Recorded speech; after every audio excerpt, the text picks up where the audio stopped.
এইটুকানি জিনিস খাওয়ার জন্য এত যুদ্ধ করতে হবে আমি ভাবতেও পারি। সো হ্যালো এভরিওয়ান, আমি অঞ্জলি। আশা করি তোমরা সবাই ভালো আছো। এই গরমে নাজেহাল হয়ে যাওয়ার মতন অবস্থা। তারপর তো এই ওয়েদার চেঞ্জ, কখন যে রোদ উঠছে আর কখন যে বৃষ্টি শুরু হচ্ছে বোঝাই মুশকিল। তারপর আর কি, এই ওয়েদার চেঞ্জের জন্য লেগে গিয়েছে ঠান্ডা।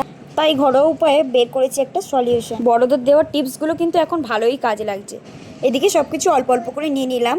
অল্প করে মৌরি, আদা, গোলমরিচ, দারচিনি, লবঙ্গ আর দুটো সব কিছু রেডি হয়ে যাওয়ার পরে তারপরে সব কিছু একসাথে করে হালকা করে পেস্ট করে নিলাম। জলটা গরম হয়ে এলে তারপরে দিয়ে দেবো মশলাটাকে। সব কিছু দিয়ে ফোটানো হয়ে গেলে ভালো করে তারপরে লাস্টে দিয়ে দেবো মধু। মধু দেওয়া হয়ে গেলে তারপরে নামিয়ে নেব। তাহলে এবার রেডি হয়ে গেল আমাদের কাড়া। আমাদের তো কাড়াই শুনেছি, বাট তোমরা কে কী বলো অবশ্যই কমেন্ট করে জানি। সব কিছু তো রেডি, বাট এবার শুরু হলো আসল যুদ্ধ।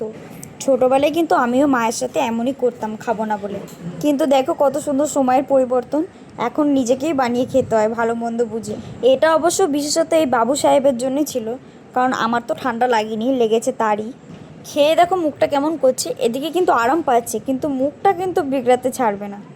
আসলে ব্যাপারটা হচ্ছে আমার থেকে এখন বাবু সাহেবের ইমিউনিটি পাওয়ার অনেকটাই কমে গেছে। জানি না কী করে কমে গেল, বাট আগে আমার এরকম ঠান্ডা লেগে যেত বারবার। তাই আজকে বানিয়ে ফেললাম এই কাড়া। আর এমনিও বৃষ্টি হচ্ছিল, ঠান্ডার মধ্যে কাড়াটা খেয়ে কিন্তু বেশ আরামই পেয়েছিল। এমনিও খেলে কিন্তু খুবই উপকার হয়।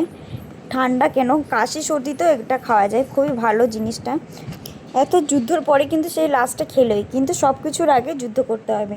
কিছু খাবার দিলেই তার আগে বলবে খাবো না খাবো না খাবো না। চলো লাস্টে আমিও একটু খেয়ে নিলাম। আমার ইমিউনিটি পাওয়ার আগের থেকেই বাড়িয়ে নিলাম, যাতে পরে কমে না যায়।